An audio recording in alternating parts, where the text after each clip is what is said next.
اللہ کے نبی حضرت عزیر علیہ السلام ایک مرتبہ کہیں جا رہے تھے تو ان کا گزر ایک ویران جگہ سے ہوا تو آپ آرام کرنے کے لیے اس جگہ پر ٹھہر گئے۔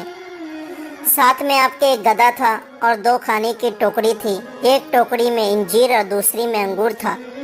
تو آپ نے اپنا پیالہ نکالا اور کچھ کھانے کے بعد آپ لیٹ گئے تو آپ کی نظر ویران عمارتوں پر پڑی اور آپ سوچنے لگے کہ اس میں رہنے والے لوگ مر کر مٹی میں مل چکے ہیں اور ان کی ہڈیاں بکھری پڑی ہے، تو اللہ کیسے ان کو مرنے کے بعد زندہ کرے گا؟ اتنے میں آپ کی آنکھ لگ گئی۔ پھر اللہ نے حضرت جبرائیل کو ان کے پاس بھیجا اور انہوں نے حضرت عزیر علیہ السلام کی روح قبض کر لی اور 100 سال تک اللہ نے ان کو یوں ہی موت کی نیند سلائے رکھا۔ پھر اللہ نے آپ میں روح ڈال دی، آپ زندہ ہو کر بیٹھ گئے تو فرشتے نے پوچھا آپ یہاں کتنی دیر سے ہیں؟ تو آپ نے جواب دیا 1 دن یا دن کا کچھ حصہ۔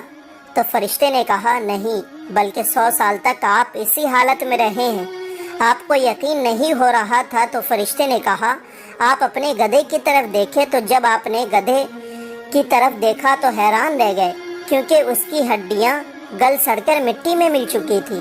تو فرشتے نے ہڈیوں کو حکم دیا تو ہڈیاں ہر طرف سے اکٹھی ہو کر ایک جگہ جمع ہو گئی اور پھر چڑھ کر ڈھانچہ بن گئی۔ حضرت عزیر حیران ہو کر اللہ کی قدرت کا نظارہ دیکھ رہے تھے۔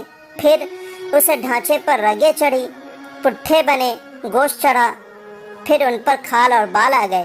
پھر فرشتے نے اس میں پھونک ماری تو گدھا آسمان کی طرف اپنا سر اور کان اٹھائے آوازیں نکالتا کھڑا ہو گیا۔ جب حضرت عزیر علیہ السلام نے قدرت الہی کی یہ نشانیاں دیکھی اور شہر کو پہلے سے بالکل بدلا ہوا دیکھا تو آپ بول اٹھے کہ میں یقین کے ساتھ کہتا ہوں کہ اللہ ہر ایک چیز پر قادر ہے۔ ان اللہ علی کل شیء قدیر، اللہ ہر ایک چیز پر قادر ہے۔